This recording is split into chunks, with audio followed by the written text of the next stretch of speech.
नमस्कार। आज से हम लैब असिस्टेंट परीक्षा के लिए साइंस की क्लासेस शुरू कर रहे हैं। साइंस के सिलेबस में आपको सीनियर सेकेंडरी लेवल के जो टॉपिक्स दे रखे हैं उनको हम एनसीईआरटी बुक से कवर करेंगे, क्योंकि जिस प्रकार से पेपर के पैटर्न चेंज हो रहे हैं उस हिसाब से हमें बेसिक बुक से ही तैयारी करनी चाहिए। तो एनसीईआरटी बुक्स जो हैं 11th और 12th की साइंस की, उनको हम कंप्लीट करेंगे हमारे इन वीडियोज़ के द्वारा। तो देखिए, बायोलॉजी का जो आपका पहला टॉपिक है सीनियर सेकेंडरी लेवल का, वो टॉपिक है general character of algae, fungi, lichen, bryophyta, pteridophyta, gymnosperms and angiosperm. Hindi में देखें तो शैवाल, कवक, शैवाक, ब्रायोफाइटा, टेरिडोफाइटा, अनावृत बीजी और आवृत बीजी पादपों के सामान्य लक्षण। तो एनसीईआरटी 11th की जो बायोलॉजी की बुक है उसमें आप चैप्टर नंबर 3 देखेंगे, जिसका नाम है वनस्पति विज्ञान। उसके जब आप सब टॉपिक्स देखेंगे तो वो टॉपिक इस यूनिट को पूरे कवर कर रहे हैं। यहाँ नाम देखिए, शैवाल, ब्रायोफाइटा, टेरिडोफाइटा, जिम्नोस्पर्म, एंजियोस्पर्म, ये सारे टॉपिक्स जो हैं इस आपके चैप्टर से कंप्लीट हो रहे हैं। तो इस चैप्टर को शुरू करते हैं हम। देखिए, इसमें इसमें लिखा है, पिछले अध्याय में हमने विटेकर का जो 5 किंगडम क्लासिफिकेशन है वो देखा। विटेकर ने 1969 में सभी सजीवों को प्रमुख 5 वर्गों में बांटा था, और उन 5 वर्गों के नाम है मोनेरा, प्रोटिस्टा, फंजाई, एनिमेलिया और प्लांटी। और इसी प्लांटी को हम हिंदी में कहते हैं वनस्पति जगत, और इसी वनस्पति जगत को हम इस चैप्टर में कंप्लीट करेंगे। तो आपके इस लाइन से एक क्वेश्चन बनता है कि विटेकर ने वर्गों सजीवों का वर्गों में वर्गीकरण कब किया था? यह 5 किंगडम क्लासिफिकेशन किस वर्ष में दिया था? 1969 में। पांचों जो वर्ग हैं उनके नाम भी याद होने चाहिए, मोनेरा, प्रोटिस्टा, फंजाई, एनिमेलिया और प्लांटी। अब ये जो वनस्पति जगत है, इसके प्रमुख लक्षण यदि हमसे पूछे जाए तो वो देखेंगे हम। वनस्पति जगत या पादप जगत के लक्षण, तो सबसे पहले ये बहुकोशिकीय होते हैं। अब इसमें आपको अपवाद भी मिल जाएगा, कुछ आपको एक कोशिकीय भी मिलेंगे, क्योंकि पादप जगत में आप पढ़ेंगे शैवाल, तो शैवाल में कुछ उदाहरण आपको एक कोशिकीय के मिलेंगे। दूसरा इसमें ध्यान रखना है, पादप जगत जो है, तो इसमें आप ये भी ध्यान रखिए, अपवाद जो है एक कोशिकीय भी मिल सकते हैं। अगला ध्यान रखेंगे, यूकैरियोटिक, ये किस प्रकार की होती हैं इनकी कोशिकाएं? यूकैरियोटिक। यूकैरियोटिक का मतलब है इनकी कोशिकाओं में स्पष्ट केंद्रक होता है और झिल्ली युक्त सारे कोशिकांग पाए जाते हैं। अगला देखेंगे पादप जगत के लक्षण में कि ये कहाँ कहाँ पाए जाते हैं, आवास कहाँ? तो पादप आपको जल, स्थल, पहाड़ सभी जगह में मिल सकते हैं। पादप जगत में अगला लक्षण है पोषण। किस प्रकार का पोषण होता है? तो मुख्यतः है पादप जो है वह होते हैं स्वपोषी। स्वपोषी यानी प्रकाश संश्लेषण की प्रक्रिया से ये अपना भोजन स्वयं बनाते हैं। लेकिन इसमें भी कुछ अपवाद है। कुछ कीटभक्षी पौधे हैं या परजीवी पौधे हैं, ये स्वपोषी नहीं होते, ये परपोषी होते हैं, या विषमपोषी इनको हम कह सकते हैं। अगला देखिए, क्वेश्चन ऐसे भी बन सकता है कि सबसे छोटा प्लांट कौन सा है? तो सबसे छोटा प्लांट जो है वो है क्लोरेला। क्लोरेला जो है वो एक प्रकार का क्या है? शैवाल। सबसे बड़ा पौधा पूछा जाए तो कौन सा आएगा? यूकेलिप्टिस। एक क्वेश्चन और पूछा जा सकता है कि एक कोशिकीय शैवाल, सबसे बड़ा एक कोशिकीय शैवाल पूछा जाए, सबसे बड़ा एक कोशिकीय, ये एक कोशिकीय जीव है और इसे हम ये इतना बड़ा है कि इन्हें हम आंखों से देख सकते हैं, माइक्रोस्कोप की जरूरत नहीं है। इसे बोलेंगे एसिटोबुलेरिया। ये भी एसिटोबुलेरिया भी एक प्रकार का शैवाल है। तो ये आपने देखा पादप जगत के कुछ आपको प्रमुख लक्षण बताए हैं शुरुआत में। अब देखिए, जो 5 आपके वर्ग हैं उनमें से हमें कौन सा पढ़ना है? वनस्पति जगत, और वनस्पति जगत के शुरुआती लक्षण हमने देख लिए हैं। अब इसमें यहाँ पे फिर एक दो क्वेश्चन बन रहे हैं। यहाँ देखिए, फंजाई, मोनेरा और प्रोटिस्टा, ये शुरू के जो 3 वर्ग हैं, इनमें क्या पाई जाती है? कोशिका भित्ति। और पादप में भी क्या पाई जाती है? कोशिका भित्ति। तो पहले इनको प्लांटी वर्ग में ही रखा था, यानी मोनेरा, प्रोटिस्टा, फंजाई और प्लांटी, ये चारों जो हैं एक ही वर्ग में थे। फिर वर्गीकरण में कुछ परिवर्तन किए गए और इनको अब प्लांटी वर्ग से निकाल दिया गया है। उसके बाद आगे देखेंगे हम, यद्यपि पहले दिए गए वर्गीकरण के अनुसार एक ही जगत में होते थे। आगे देखना है इसमें कि साइनोबैक्टीरिया और नीलहरित शैवाल, इस लाइन से आपका बहुत ही इंपॉर्टेंट क्वेश्चन बनता है। एक ध्यान रखना है आपको, नीलहरित शैवाल, जिसको हम इंग्लिश में बोलते हैं ब्लू ग्रीन एल्गी। अब ये नाम से पता लगता है कि ये शैवाल है, जबकि ये शैवाल नहीं है, ये क्या है? एक जीवाणु है। इसका दूसरा नाम है साइनोबैक्टीरिया। क्योंकि ध्यान रखेंगे, शैवाल जो है वो किस में आता है? पादप में आता है, और पादप अभी हमने पढ़ा कैसे होते हैं? यूकैरियोटिक। और इसकी संरचना, ये इसकी कोशिकाएं, नीलहरित शैवाल की कोशिकाएं कैसी हैं? प्रोकैरियोटिक हैं। तो प्रोकैरियोटिक होने के कारण ये एक प्रकार का क्या है, जीवाणु है। जीवाणु समूह में आता है, तो जीवाणु किसके अंतर्गत आते हैं, मोनेरा के अंतर्गत। तो ये क्वेश्चन आपसे एग्जाम में पूछा जा सकता है कि निम्नलिखित में से कौन सा एक शैवाल नहीं है। तो ध्यान रखना है, साइनोबैक्टीरिया या नीलहरित शैवाल जो नाम में दिख रहा है वो एक प्रकार का शैवाल नहीं है, वो जीवाणु है। आगे इसमें ध्यान रखना है कि ये जो प्लांटी या वनस्पति जगत है इसको कितने भागों में बांटा गया है। तो प्लांटी को शैवाल, ब्रायोफाइटा, टेरिडोफाइटा, जिम्नोस्पर्म और एंजियोस्पर्म में बांटा गया है। आज की क्लास में हम केवल जो शैवाल है इसको पूरा डिटेल से पढ़ेंगे। अब उसके बाद आगे देखिए, इसमें पौधों का जो वर्गीकरण किया गया है, ये टेरिडोफाइटा, इनको समझने के लिए ब्रायोफाइटा, ये वर्गीकरण आपको ध्यान रखना है कि पादप का वर्गीकरण सबसे पहले दो वर्ग बांटे। दो वर्ग क्या है, कैटेगरी बांटी कि एक तो जलीय पौधे होते हैं, एक आपको ध्यान रखना है कैसे होते हैं, स्थलीय। तो जलीय जो है उनको हम एक्वेटिक कैसे कहेंगे, जलीय है इनको कहा जाता है थैलोफाइटा। जलीय में कौन से आते हैं, थैलोफाइटा, क्योंकि ये थैलोफाइटा जो पादप हैं इनके शरीर जो है वो जड़, तने और पत्तियों में विभेदित नहीं होता, इसलिए इनको कहा जाता है थैलोफाइटा। इनका उदाहरण है शैवाल। इसमें कौन से वर्ग के आते हैं, शैवाल। उसके बाद जो स्थलीय पादप हैं उनको भी दो वर्गों में बांटा गया। एक तो संवहन बंडल अनुपस्थित वाले और एक संवहन बंडल उपस्थित वाले। संवहन बंडल जो हैं वो कौन होते हैं, जाइलम और फ्लोएम। जाइलम और फ्लोएम उत्तक यदि अनुपस्थित हैं तो उनको कहा गया ब्रायोफाइटा, और यदि उपस्थित हैं जाइलम और फ्लोएम पादपों के अंदर तो फिर उसको दो वर्गों में बांटा गया। हो सकता है उनके अंदर बीज हो सकता है बीज नहीं हो। तो ऐसे पादप जिनके अंदर जाइलम फ्लोएम उपस्थित थे और बीज रहित थे उनको कहा गया टेरिडोफाइटा। अब जिनमें बीज है उनको फिर दो वर्गों में बांटा गया कि बीज के ऊपर आवरण नहीं है तो उन्हें कहा गया जिम्नोस्पर्म, और बीज के ऊपर आवरण है तो उन्हें कहा गया एंजियोस्पर्म। तो बीज आवरण वाले कहलाए, बीज आवरण जिन पे नहीं है उनको कहा गया अनावृत बीजी, इंग्लिश में नाम आया उनका जिम्नोस्पर्म, और बीज आवरण वाले कहलाए आवृत बीजी या एंजियोस्पर्म।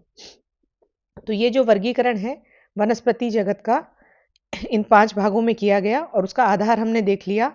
यहाँ तो संवहन मंडल के आधार पर, और यहाँ पे आपने देखा कि शरीर जो है वो जड़, तना, पत्तियों में विभेदित नहीं है। उसके बाद आगे देखिए, इसमें एक वर्गीकरण और किया जाता है। पादप को दो प्रकार में बांटा जाता है, क्रिप्टोगेम्स और फेनेरोगेम्स। जिन पादपों में बीज बनते हैं उनको बोलते हैं फेनेरोगेम्स। वो बीज आवरण वाले हों या बिना आवरण वाले हों, वो क्या कहलाएंगे, फेनेरोगेम्स, जिनमें बीज बनते हैं। तो ये जिम्नोस्पर्म और एंजियोस्पर्म इन दोनों को कहा जाता है फेनेरोगेम्स। क्रिप्टोगेम्स जो हैं इसके अंदर आपका बीज नहीं बनता है। तो इनमें जो जनन है वो किसके द्वारा होता है, बीजाणु के द्वारा। तो बीज, फूल, जनन अंग इनमें नहीं बनेंगे और जनन होता है बीजाणु द्वारा। तो क्रिप्टोगेम्स में कौन से आते हैं, शैवाल आते हैं, एक आते हैं ब्रायोफाइटा और एक कौन से हैं, टेरिडोफाइटा। तो इस प्रकार से ये पूरा जो है मोटे तौर पे इनका वर्गीकरण किया गया है। और आज की क्लास में हम ये वाला जो वर्ग है कौन सा, शैवाल, इसको अच्छे तरीके से पढ़ेंगे। अब शुरू में इस चैप्टर में आपके क्या क्या और लिखा हुआ है उसको भी देख लीजिए। पादपों का जो वर्गीकरण किया गया उसका इतिहास दे रखा है कि किस प्रकार से वैज्ञानिकों ने इस वर्गीकरण के लिए कोशिश की। शुरू में वर्गीकरण किया गया कृत्रिम वर्गीकरण। कृत्रिम वर्गीकरण का मतलब है पादप जो हैं उनका बाहरी आकार देखा गया और उस आधार पर उनको अलग अलग वर्गों में बांटा गया। जैसे लिनियस ने क्या किया, पुंकेसर के आकार देख के अलग अलग वर्गों में बांट दिया। लिनियस, अरस्तु और थियोफ्रेस्टस, इन तीनों ने बाहरी आकार के आधार पर पादपों का वर्गीकरण कर दिया। तो बाहरी आकार को देखते हुए पादपों का जो वर्गीकरण किया उसे कहा जाता है कृत्रिम वर्गीकरण। तो एग्जाम में आपका क्वेश्चन बन सकता है कि कृत्रिम वर्गीकरण जो है वो किन किन वैज्ञानिकों ने दिया। उसके बाद आया प्राकृतिक वर्गीकरण। प्राकृतिक वर्गीकरण के अंदर बाहरी आकार के साथ साथ जो भीतरी गुण है, परासंरचना, शारीर, भ्रूण विज्ञान, पादप रसायन, इन सब के आधार पर वर्गीकरण किया गया, उसे कहा गया प्राकृतिक। तो आपको यहाँ की पॉइंट्स ये याद रखने, कृत्रिम का मतलब है बाहरी आकार देखा गया, प्राकृतिक वर्गीकरण का मतलब है बाहरी प्लस आंतरिक जो गुण है वो भी देखे गए। इससे संबंधित जो वैज्ञानिक थे वो थे जॉर्ज बेंथम और जोसेफ डाल्टन हुकर। देखिए एनसीईआरटी बुक के अंदर जो भी शब्द आपके लिखे हैं वहां हर जगह से क्वेश्चन बन सकता है, इसलिए जहां भी ऐसा लगता है कि यहाँ वन वर्ड क्वेश्चन बन रहा है तो उसको ध्यान रखिए। उसके बाद एक वर्गीकरण किया गया, जातिवृत्तीय वर्गीकरण। इस तंत्र में क्या किया गया कि जीवों में विकास का संबंध, यानी समान टेक्सा के जीवों जो हैं उनके पूर्वज एक ही हैं, उनको एक वर्ग में डाला गया। तो ये जाति वृत्तीय हो गया, इससे संबंधित किसी वैज्ञानिक का नाम नहीं दे रखा है। एक संख्यात्मक वर्गीकरण किया, पौधों को वर्गीकरण किया गया संख्या के आधार पे, यानी गुणों की संख्या के आधार पे। जिन पौधों में जितने ज्यादा गुण आपस में मिल रहे थे उनको एक वर्ग में रख दिया गया। तो इस संख्यात्मक वार्गीकी को फिनेटिक पद्धति भी कहा जाता है। फिर उसके बाद आपको इसमें दे रखा है कि आजकल जो वार्गीकीविद हैं, जो वैज्ञानिक हैं, वो क्रोमोसोम की संरचना के आधार पर वर्गीकरण करते हैं। तो ये बहुत ही सूक्ष्म स्तर पे वर्गीकरण होता है। तो ये हम देखेंगे कि कितने प्रकार के वर्गीकरण आए हैं, कृत्रिम, प्राकृतिक, जातिवृत्तीय और कौन सा है, संख्यात्मक। कृत्रिम के जो हैं खाली बाहरी गुण, लिनियस, अरस्तु और थियोफेट्रिस, और प्राकृतिक के लिए कौन है, जॉर्ज बेंथम और हुकर, जिसमें बाहरी और आंतरिक लक्षण दोनों की पहचान करके वर्गीकरण किया गया है। फिर अब बात करते हैं हम शैवाल की। तो शैवाल पढ़ने से पहले, शुरू करने से पहले ये वर्गीकरण हमने देख लिया कि शैवाल है कहाँ पे। तो आपने देखा कि पेड़ पौधों का या पादपों का पूरा जो वर्गीकरण किया, उसमें सबसे सिंपल कौन सा आ रहा है, शैवाल आ रहा है, जो कि किस वर्ग में आता है, थैलोफाइटा में। अब शैवाल के हमें लक्षण पढ़ने हैं। सबसे पहला इसमें दे रखा है कि शैवाल क्या होते हैं, क्लोरोफिल युक्त, यानी इनके अंदर वर्णक पाया जाता है, क्लोरोफिल। दूसरा, इनका संरचना कैसी है, सरल है। थैलॉइड है, थैलॉइड का मतलब इनका शरीर जो है पत्ती, तने या फूल, इनके अंदर विभेदित नहीं है। तीसरा ध्यान रखना है, पादप है तो स्वपोषी है। स्वपोषी का मतलब अपना भोजन स्वयं बनाते हैं प्रकाश संश्लेषण की प्रक्रिया से। आगे ध्यान रखना है, मुख्यतः कैसे होते हैं, जलीय। अलवणीय जल या लवणीय जल दोनों में पाए जाते हैं। मुख्यतः जलीय हैं, लेकिन इनके अन्य आवास भी हैं, जैसे नमी युक्त पत्थर है, मिट्टी है, लकड़ी है। तो आप कहीं पे भी जहाँ ये नमी युक्त जगह होती है वहां काई लगी हुई देखते हैं, वो काई क्या है, शैवाल ही है। इसके अलावा शैवाल कुछ जीवों के साथ संगठन में भी रहते हैं, जैसे कि कवक के साथ रहते हैं। शैवाल और कवक का जो संगठन है वो कहलाता है लाइकेन। और इन दोनों के बीच में, शैवाल और कवक के बीच में जो सहजीवी संबंध होता है उसे कहते हैं लाइकेन। दूसरा ध्यान रखना है, शैवाल स्लॉथ रीछ होता है, इस रीछ का जो फर है या बाल है उनमें भी शैवाल रहते हैं। यहाँ पे दोनों ही प्राणियों के साथ जो इनके संबंध है शैवाल के, वो कैसे हैं, सहजीवी संबंध। सहजीवी संबंध को हम इंग्लिश में सिम्बायोटिक रिलेशन भी कहते हैं। सहजीवी संबंध का मतलब है दो जीव साथ साथ रहें और दोनों को फायदा हो। जैसे शैवाल कवक के साथ रहता है, तो शैवाल जो है प्रकाश संश्लेषण विधि द्वारा, क्योंकि स्वपोषी है तो भोजन बना देता है, और कवक जो है वो जल व खनिज का क्या करता है, अवशोषण करता है और शैवाल को सुरक्षा प्रदान करता है। तो दोनों जीवों को फायदा हो रहा है और दोनों साथ साथ रह रहे हैं, ये कहलाता है सहजीवी संबंध। आगे देखिए, इसमें शैवाल के माप और आकार में बहुत विभिन्नता पाई जाती है। अब यहाँ देखेंगे आप, कुछ शैवाल तो अकेले अकेले रहते हैं, कुछ कॉलोनी यानी कॉलोनी बना के गुच्छे में रहते हैं। तो ये कॉलोनी वाले का जो एग्जाम्पल दे रखा है आपको एनसीईआरटी बुक में, उसका नाम क्या है, वॉलवॉक्स। तो कॉलोनीय शैवाल कौन सा है, वॉलवॉक्स है। कुछ तंतुमय तरीके से रहते हैं, एक से आगे एक एक करके जुड़ के, वो है यूलोथ्रिक्स और स्पाइरोगायरिया। इनके चित्र अभी हम देखेंगे। ये चित्र 3.1 में आपको दे रखा है।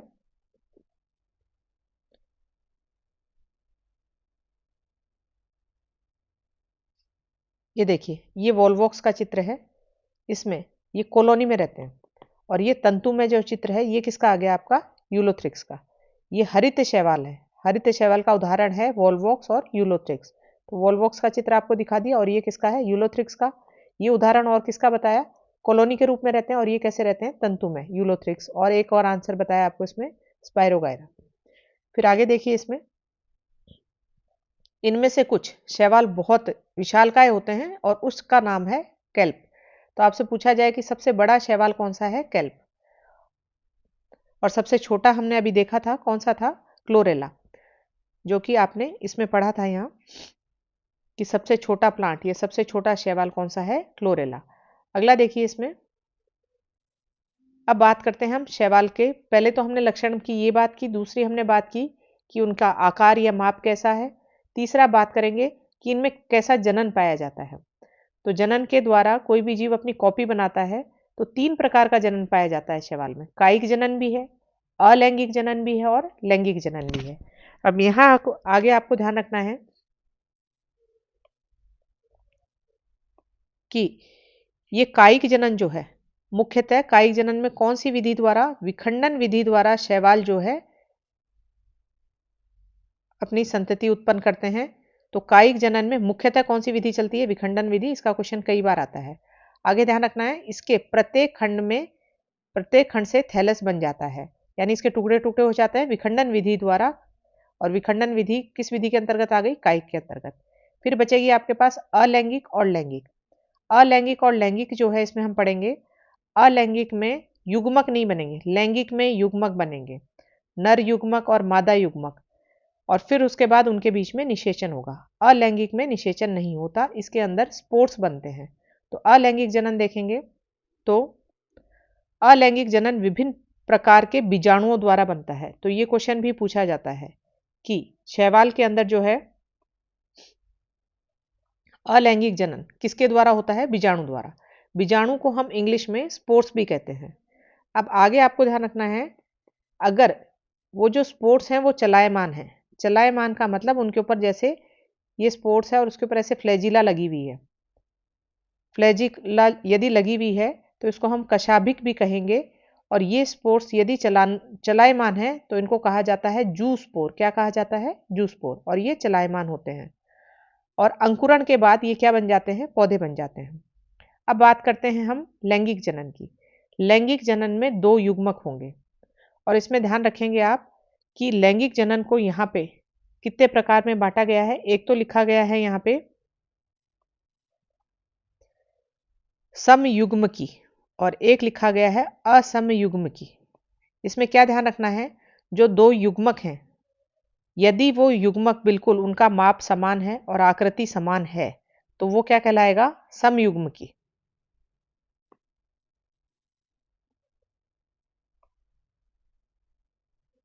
ये युग्मक कशाभिक युक्त यानी फ्लैजिला युक्त हैं और माप यदि समान है, बराबर माप है, जैसा कि किसमें होता है? यूलोथ्रिक्स में। ये एग्जाम्पल याद रखने हैं।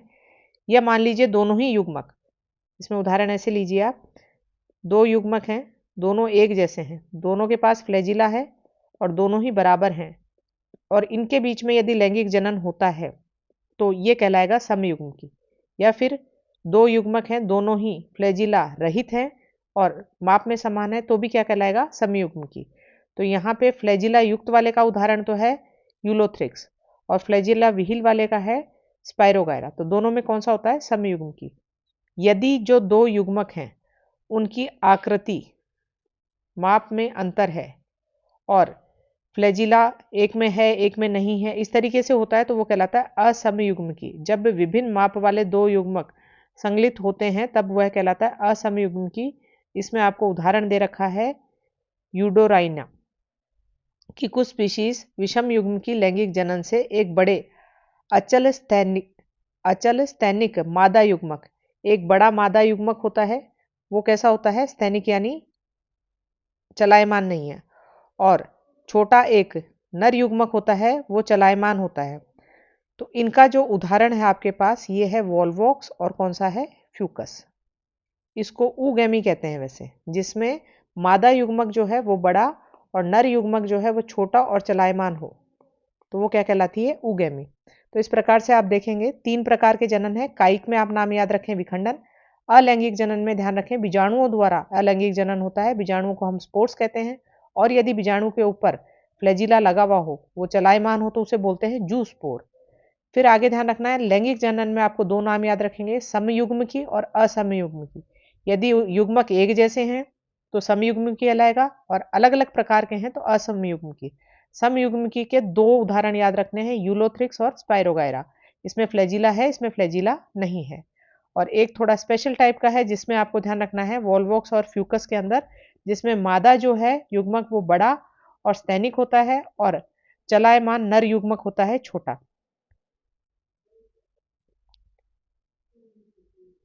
अब इसमें एक इंपॉर्टेंट क्वेश्चन आपको बताते हैं।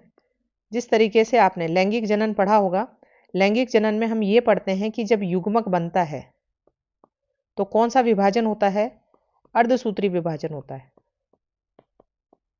युग्मक बनता है तो अर्धसूत्री विभाजन होता है, यानी गुणसूत्रों की संख्या क्या हो जाती है? आधी होती है।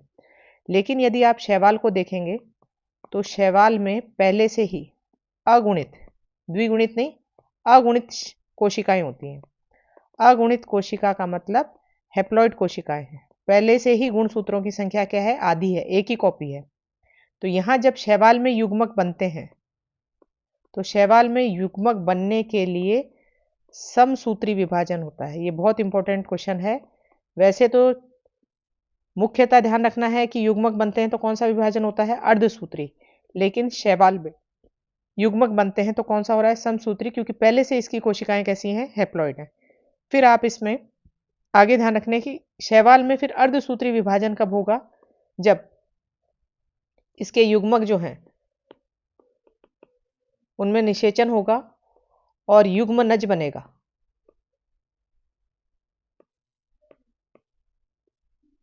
तो ये कैसा हो चुका है, द्विगुणित हो चुका है।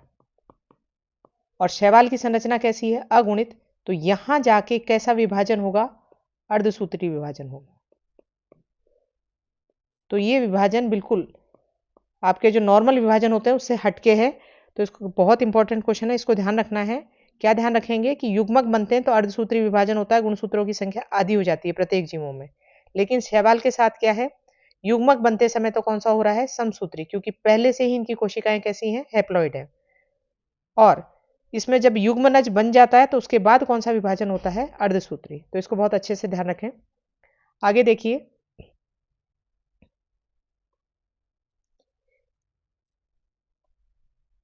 अब इस पैराग्राफ में आपको शैवाल का आर्थिक महत्व दे रखा है कि शैवाल हम कहाँ कहाँ काम ले सकते हैं, मनुष्य के लिए कैसे उपयोगी है शैवाल। तो मनुष्य के लिए शैवाल बहुत उपयोगी है। सबसे पहले पृथ्वी पर प्रकाश संश्लेषण के दौरान, क्योंकि शैवाल क्या है, स्वपोषी है और उसके अंदर क्लोरोफिल पाया जाता है, जिसके कारण वह प्रकाश संश्लेषण विधि से वायुमंडल की कार्बन डाइऑक्साइड को ग्लूकोज में चेंज कर देता है, यानी उसका स्थिरीकरण कर रहा है। तो स्थिरीकृत कार्बन डाइऑक्साइड का लगभग आधा भाग शैवाल स्थिर करते हैं। तो कार्बन डाइऑक्साइड के स्थिरीकरण में ज्यादा रोल किसका होता है, शैवाल का। आगे दे रखा है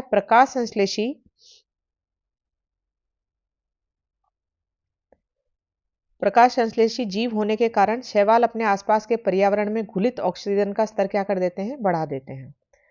आगे ध्यान रखिए, क्योंकि ये स्वपोषी हैं, पादप हैं, तो ये फूड चेन में या हम खाद्य श्रृंखला में कहें तो उसमें प्राथमिक उत्पादक हैं। और प्राथमिक उत्पादक होंगे तो जलीय प्राणियों की खाद्य चक्र का क्या है, आधार है। उसमें सबसे पहले यही आते हैं, तो प्राथमिक उत्पादक होंगे शैवाल। फिर उसके बाद कुछ एग्जाम्पल याद करने आपको। शैवालों के नाम है पोरफायरा, लेमिनेरिया और सरगासम। इनकी बहुत सी प्रजातियां जो हैं समुद्र की 70 स्पीशीज में से एक हैं जो भोजन के रूप में उपयोग की जाती हैं। तो इसमें क्वेश्चन पूछा जा सकता है आपसे कि भोजन के रूप में उपयोग की जाने वाले शैवाल कौन कौन से हैं, उदाहरण बताइए। वो हैं पोरफायरा, लेमिनेरिया और सरगासम। उसके बाद देखिए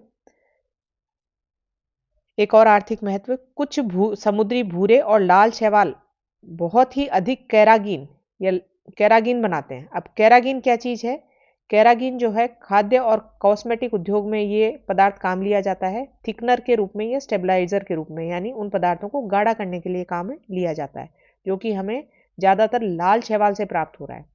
उसके बाद आगे है शैवाल के नाम जिलेडियम और ग्रेसिलेरिया। इससे क्या प्राप्त होता है, अगार अगार। तो बायोटेक्नोलॉजी वाले चैप्टर्स में आप पढ़ते होंगे अगर अगर माध्यम वाला, अगर अगर लिख दो या अगार अगार लिख दो। ये जो है सूक्ष्म जीवों के संवर्धन में काम आते हैं। इसके अलावा आइसक्रीम और जेली बनाने में भी काम आते हैं। आगे देखिए क्लोरेला और स्पाइरुलिना, ये दो शैवाल हैं जो कि एक कोशिकीय शैवाल हैं। बिल्कुल आपको शुरू में बताया कि पादप कैसे होते हैं, बहुकोशिकीय, लेकिन कुछ अपवाद हैं, एक कोशिकीय शैवाल भी आपको मिलेंगे। ये प्रोटीन के बहुत अच्छे स्रोत हैं, इनमें प्रोटीन प्रचुर मात्रा में होता है। और क्योंकि ये एक कोशिकीय है तो इनको देखो क्या कहा जाता है, सिंगल सेल प्रोटीन, SCP। और अंतरिक्ष यात्री के भोजन के रूप में यही काम आते हैं सिंगल सेल प्रोटीन, जिसमें कौन कौन से शैवाल हैं, क्लोरेला और स्पाइरुलिना। अब आगे देखते हैं हम कि शैवाल जो है इसको मुख्यतः 3 भागों में विभक्त किया गया है। एक तो है क्लोरोफाइसी, एक है फियोफाइसी और एक है रोडोफाइसी। अब इनके आप सामान्य नाम देख लीजिए। क्लोरो नाम आ रहा है, उसके लिए क्लोरोफिल के लिए भी आप देखते होंगे हरा रंग, तो ये तो है हरा शैवाल। फियोफाइसी है भूरा शैवाल और रोडोफाइसी है लाल शैवाल। अब बाकी इनके बारे में, इनके वर्गीकरण को हम यहाँ इस सारणी से देखते हैं। ये क्लोरोफाइसी जो है हरे शैवाल, इनमें प्रमुख वर्णक कौन सा होता है, क्लोरोफिल A और B। क्लोरोफाइसी में जो संचित भोजन है, इन शैवाल में संचित भोजन किस रूप में रहता है? स्टार्च के रूप में। इनकी कोशिका भित्ति किसकी बनी होती है? सेलुलोज की। इसके अंदर जो बीजाणु होते हैं उसमें फ्लैजिला की संख्या, तो फ्लैजिला की संख्या जो है 2 से 8 मिलेगी।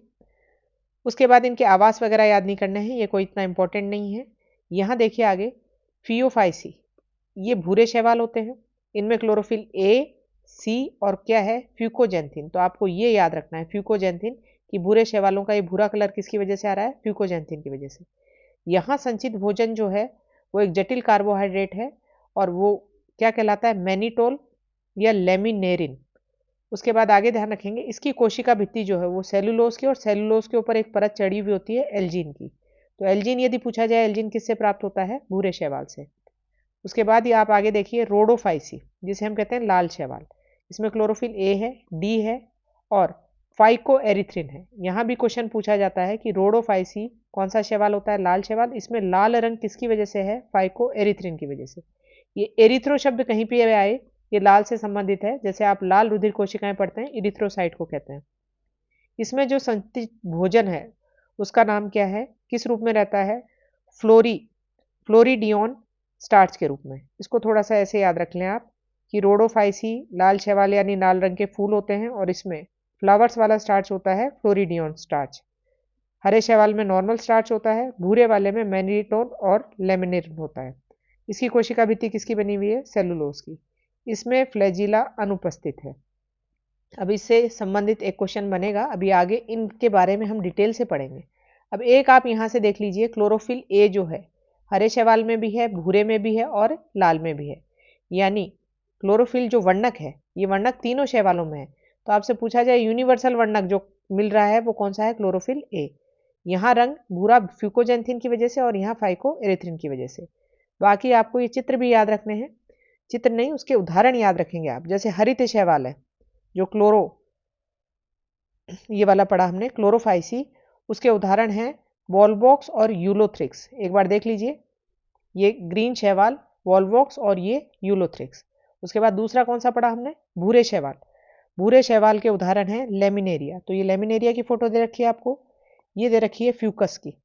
अभी बताया था आपको ऊगैमी किस में होती है? फ्यूकस में।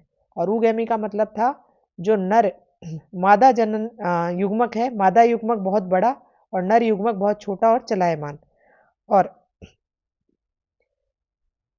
डिक्टायोटा, ये भी आप एक प्रकार का क्या है? भूरा शैवाल है। फिर उसके बाद नीचे दे रखे हैं आपको लाल शैवाल। लाल में दे रखा है पोरफायरा और पॉलीसाइफोनिया। तो ये उदाहरण है और इनसे आपके क्वेश्चंस एग्जाम में बन सकते हैं कि निम्नलिखित में से कौन सा हरे शैवाल का उदाहरण है, कौन सा भूरे शैवाल का है, कौन सा लाल शैवाल का है। उसके बाद आगे देखिए इसमें, अब इन तीनों शैवाल को क्लोरोफाइसी, फायोफाइसी और रोडोफाइसी को अलग अलग करके पढ़ेंगे एक एक करके। तो क्लोरोफाइसी सामान्य नाम पढ़ ही लिया। हरा शैवाल, ये कैसे होते हैं? एक कोशिकीय होते हैं, कॉलोनी में होते हैं या तंतु में हो सकते हैं। क्लोरोफिल ए और बी हो सकते हैं इसके अंदर। इसमें स्पष्ट क्लोरोप्लास्ट है, यानी वर्णक सुस्पष्ट है। अब ये जो क्लोरोप्लास्ट है इसके अंदर वर्णक है, ये डिस्क शेप में भी हो सकता है, प्लेट की तरह भी हो सकता है, जाली के आकार का भी हो सकता है, कप के आकार का हो सकता है, सर्पिल या रिबन के आकार का हो सकता है। ये आकार वाले क्वेश्चन थोड़े हाई लेवल पर पूछे जाते हैं, फिर भी आपको यहाँ पे हमने उदाहरण दे दिए हैं। जैसे आप देखेंगे कप के आकार का क्लोरोप्लास्ट होता है क्लेमाइडोमोनास में। कौन से शैवाल में? क्लेमाइडोमोनास में। सर्पिल आकृति का होता है स्पाइरोगायरा में। उडोगोनिया में होता है जालिका आकृति का। और एक घोड़े की नाल की आकृति का होता है यूलोथ्रिक्स में। तो यहाँ पे आपको यूलोथ्रिक्स दिखाया भी है, ये दे रखा है, लेकिन यूलोथ्रिक्स की पूरी आकृति नहीं दिखा रखी। तो इसमें घोड़े की नाल की आकृति का आपको क्या मिलेगा? क्लोरोप्लास्ट मिलेगा। उसके बाद आप देखेंगे इस क्लोरोफाइसी में जो हरे शैवाल हैं इनमें क्या पाए जाते हैं? पायरिनॉइड्स। पायरिनॉइड वैसे प्रोटीन की संरचना है, प्रोटीन के अंदर कार्बोहाइड्रेट भरा रहता है, पायरिनॉइड्स। तो वास्तव में यहाँ लिख रखा है पायरिनॉइड क्या होते हैं? स्टार्च होते हैं कुछ शैवाल में, और स्टार्च यहाँ इसका संचित क्या है? भोजन है। कुछ शैवाल तेल बूंद के रूप में भी भोजन संचित करते हैं। हरे शैवाल में प्राय एक कठोर कोशिका भित्ति होती है, और इस कठोर कोशिका भित्ति में आप देखेंगे भीतरी सतह तो किसकी बनी होती है? सेलुलोज की, और बाहरी सतह किसकी बनी होती है? पेक्टोज की। तो आप इस सारणी में पढ़ रहे थे, तो क्लोरोफाइसी में सेलुलोज प्लस पेक्टोज भी आपको याद रखना है, दो चीजों से बना होता है ये। आगे फिर यहाँ पे जनन की बात आएगी। तो जनन हमने शैवाल में पढ़े थे 3 प्रकार के, कायिक, अलैंगिक और लैंगिक। तो कायिक जनन तो वही है विखंडन के द्वारा जो है तंतु के टूटने से हो जाता है। और अलैंगिक जनन में यदि आप देखेंगे तो कौन सा है, फ्लैजिला युक्त जू स्पोर है। फ्लैजिला युक्त का मतलब जो चलायमान जू स्पोर्स हैं। और ये जू स्पोर कहाँ बनते हैं, जू स्पोरेंजिया, जिसे हम बोलते हैं चल बीजाणु धानी में बनते हैं। अब लैंगिक लैंगिक जनन की बात करें तो लैंगिक जनन में लैंगिक कोशिकाओं के बनने में बहुत विभिन्नताएं दिखाई पड़ती हैं। जो हमने पढ़ी थी, समयुग्म भी मिलेगा, असमयुग्म भी मिलेगा। इस असमयुग्म को ही क्या बोलते हैं, विषम युग्म। और ये आपको मैंने बता दिए थे कि यदि युग्मक जो हैं बिल्कुल एक जैसे दिखते हैं तो सम है, अलग अलग प्रकार के दिखते हैं या उनमें फ्लैजिला एक में है एक में नहीं है तो वो कहलाते हैं असमयुग्म। अब ये जो हरे शैवाल हैं इनके उदाहरण हैं आपके पास, क्लेमाइडोमोनास हरा शैवाल है, वॉलवॉक्स है, यूलोथ्रिक्स है। इन दोनों की हमने चित्र भी देख लिए हैं। स्पायरोगायरा है और कारा है। ये एनसीईआरटी बुक्स में इतने उदाहरण दे रखे हैं हरे शैवाल के। अब इनको एग्जाम में याद रखने के लिए आपको ये ट्रिक बना के दे रहे हैं। इसमें देखिए, स्पैरो, स्पैरो चिड़िया को बोलते हैं। स्पैरो व उल्लू ने क्लेमाइडोमोनास को चारा खिलाया। अब स्पैरो से आप स्पायरोगायरा बना लीजिए, उल्लू से ऊडोगोनिया और यूलोथ्रिक्स भी बना सकते हैं, 2 बन गए इससे। क्लेमाइडोमोनास इसमें आ ही रहा है। को चारा, चारा का बनाइए कारा, खिलाया। तो ये चारा हरे रंग का होता है। तो हमने क्या पढ़ा, हरे शैवाल की ट्रिक पढ़ी है कि स्पैरो और उल्लू ने क्लेमाइडोमोनास को चारा खिलाया। तो इस तरीके से थोड़ा उदाहरण याद हो जाते हैं, क्योंकि एग्जाम में क्वेश्चन आता है निम्नलिखित में से कौन सा हरा शैवाल है। तो इस ट्रिक से आप आंसर छांट सकते हो। उसके बाद बात करते हैं हम फियोफाइसी की। फियोफाइसी यानी भूरा शैवाल मुख्यतः समुद्री आवास में पाए जाते हैं। इसमें भी माप और आकार में भिन्नताएं पाई जाती हैं। अब देखिए, तंतुमयी एक भूरा शैवाल मिल रहा है जिसका नाम है एक्टोकॉर्प्स, और सबसे बड़ा वाला एक शैवाल जिसका नाम है केल्प। तो आपने अभी पहले पढ़ा था कि सबसे बड़ा शैवाल है केल्प। वो किस प्रकार का शैवाल है, भूरा शैवाल है। इसकी ऊंचाई लगभग 100 मीटर तक हो सकती है। इसमें जो है क्या क्या मिल रहा है आपको वर्णक, ए, सी, कैरोटिनॉइड और जेंथोफिल। एक हमने पढ़ा था फ्यूकोजेंथिन। तो इनकी वजह से इनका कलर कैसा मिलता है, भूरा मिलता है। इसमें जो संचित भोजन है, तो हर प्रकार के जो शैवाल पढ़ने हैं उसमें ध्यान रखना है, एक तो उनका आपको कलर याद रहना चाहिए। क्या क्या बताया जा रहा है, कलर पूछ रहे हैं कि रोडोफाइसी है, फियोफाइसी है या क्लोरोफाइसी, उनका कलर कैसा है। दूसरा आपसे पूछा जा रहा है कौन सा वर्णक पाया जा रहा है। तीसरा उसमें पूछ रहे हैं कि संचित भोजन किस रूप में है, स्टार्च के रूप में है, मैनिटोल के रूप में है, तो संचित भोजन। चौथा आपको ध्यान रखना है पॉइंट इसके अंदर कि उनमें जनन किस प्रकार का है। चौथा पॉइंट पहले आपको ध्यान रखना है, कोशिका भित्ति किसकी बनी हुई है। पांचवा पॉइंट याद रखना है, जनन किस प्रकार का है। जनन जो तीनों प्रकार के हैं उनमें कोई अलग से डिफरेंस या कुछ इंपॉर्टेंट क्वेश्चन है वो याद रखना है। और छठी चीज याद रखनी है, उदाहरण। तो ये 3 प्रकार के आप शैवाल पढ़ेंगे, उसमें कलर, वर्णक, संचित भोजन, कोशिका भित्ति, जनन और उदाहरण, ये सब पढ़ने। अब देखिए इसमें कि यहाँ जो संचित भोजन है वो जटिल कार्बोहाइड्रेट के रूप में संचित होता है और उसका नाम है लेमिनेरिन और मैनिटोल। ये संचित भोजन है लेमिनेरिन। एक पीछे हमने शैवाल का नाम भी पढ़ा था, लेमिनेरिया। अगला है, यहाँ पे दे रखा है कि जो इसकी कोशिका होती है, कोशिका भित्ति, वो सेलुलोज की बनी हुई है, लेकिन उसके बाहर एक एल्जिन का जिलेटिनी अस्तर पाया जाता है, यानी सेलुलोज प्लस एल्जिन आ गया। जबकि पीछे वाले में हमने पढ़ा था, इसके अंदर देखा था कि कोशिका भित्ति सेलुलोज की बनी है और बाहर एक परत लगी हुई है पेक्टोज की। और भूरे शैवाल में एक अलग चीज है जिसका नाम है एल्जिन। तो कोशिका भित्ति में ये पूछा जाता है, एल्जिन किससे प्राप्त होती है, भूरे शैवाल से। फिर आगे ध्यान रखेंगे इसके अंदर, आप भूरे शैवाल का स्ट्रक्चर देखिए सबका। ये देखिए इस तरीके से, ये जो इसका सबस्ट्रेटम है, इसमें इस तरीके से ये स्थापना अंग, जिसे हम होल्ड फास्ट कहते हैं, ये इसके अंदर लगे हुए हैं। अब इसमें ये इस प्रकार का स्ट्रक्चर सिर्फ हमें भूरे शैवाल में मिलता है।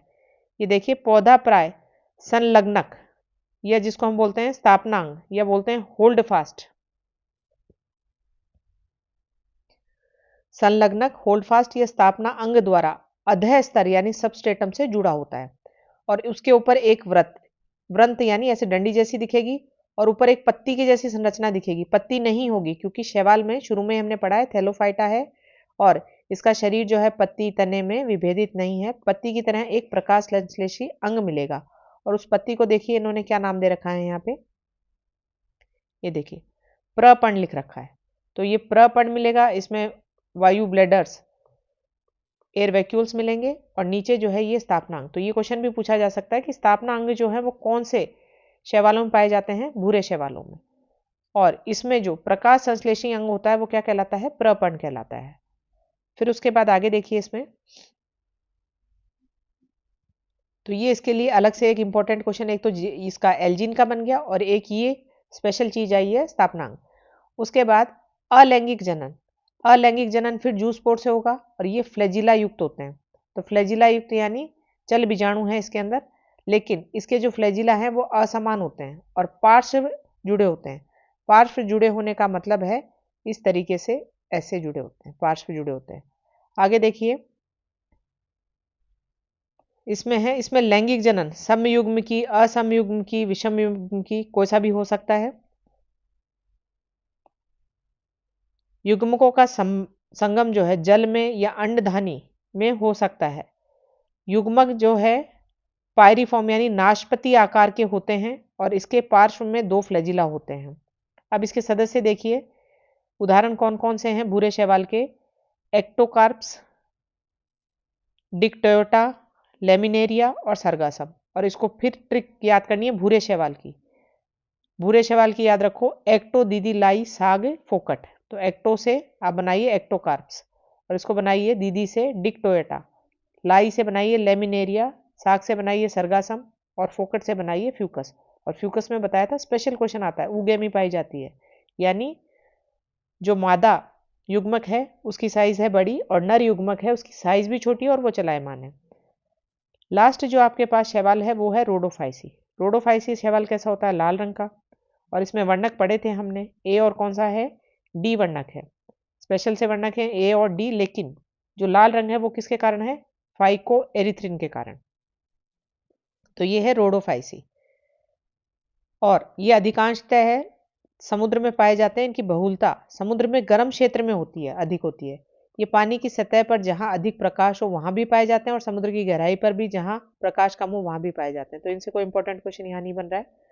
लाल शैवाल का लाल थैलेमस अधिकांशतः बहुकोशिकीय होता है। इनमें से कुछ की संरचना बहुत ही जटिल होती है और इनका जो भोजन है किस रूप में संचित होता है, फ्लोरिडियन। आपको बताया था फ्लोरिडियन स्टार्च आपको याद करना है। तो फ्लोरिडियन से फ्लावर बनाओ और फ्लावर रेड जो है वो रेड कलर के होते हैं ज़्यादातर। तो रोडोफाइसी, तो लाल शैवाल में वो फ्लावर वाला स्टार्च है। उसके बाद है इस स्टार्च की संरचना एमाइलो प्रोटीन और ग्लाइकोजन की तरह होती है। लास्ट में जनन याद करना है। तो इसमें कायिक जनन, तो वही कायिक जनन तीनों ही में ही विखंडन के द्वारा हो रहा है। अलैंगिक जनन बात करेंगे तो अचल स्पोर बीजाणु हैं, वो जू स्पोर नहीं लिख रहे हैं यहाँ पे क्योंकि चल वाले क्या कहलाते हैं, जू स्पोर कहलाते हैं। तो अचल स्पोर यानी बीजाणु होंगे। और लैंगिक जनन जो है उसमें भी युग्मक भी कैसे हैं, अचल है। तो यहाँ किसी प्रकार की चल संरचना नहीं होती। ये इंपॉर्टेंट क्वेश्चन किसके लिए बनता है, रोडोफाइसी के लिए। तभी आप ये सारणी देखिए, इस सारणी में जब आप रोडोफाइसी देखेंगे तो रोडोफाइसी में फ्लैजिला क्या है, अनुपस्थित है। और फ्लैजिला अनुपस्थित है तो वो चल संरचना उसके अंदर नहीं मिलेगी। तो ये एक इंपॉर्टेंट क्वेश्चन यहाँ से बनता है। लैंगिक जनन विषम युग्म की होता है और इसके पश्चात निषेचनोत्तर विकास होता है। उसके बाद इसके सदस्य याद करने हैं। सदस्य याद करने के लिए फिर ट्रिक याद करिए, पोलियो से ग्रसित पूरा जिला की जगह याद कर लीजिए पोरा जिला। तो पोलियो ये हम याद कर रहे हैं लाल वाले शैवाल, तो लाल रंग याद रखना है पोलियो वाला। तो पोलियो से बनाइए पोलीसाइफोनिया। फिर उसके बाद ग्रसित, इससे बनाइए ग्रेसिलेरिया। पोरा जो है इससे बनाइए पोरफायरा और जिला से बनाइए जिलेडियम। तो ये जिलेडियम, ग्रेसिलेरिया, इनके नाम हमने शुरू में पहले भी पढ़े। तो ये कंप्लीट जो है आपका अभी कौन सा पार्ट हुआ है, शैवाल वाला। तो आपकी जो फर्स्ट यूनिट थी उसमें से शैवाल वाला पार्ट हमने कंप्लीट किया है। इससे संबंधित आपके पास एमसीक्यूज भी लाएंगे। इसमें हमने पूरा बेसिक जो है जहां जहां से क्वेश्चन बनते हैं उनको हाईलाइट कर रखा है। इसके अलावा कहीं ऐसा लगा कि क्वेश्चंस बहुत बार आते हैं तो कई चीज़ें इसके अंदर हमने ऐड भी की हैं। आगे की क्लास जो है उसमें हम ब्रायोफाइटा पढ़ेंगे और क्लासेस को इसी तरीके से लिया जाएगा ताकि एनसीईआरटी बुक जो है वो साथ साथ कवर हो जाए। धन्यवाद।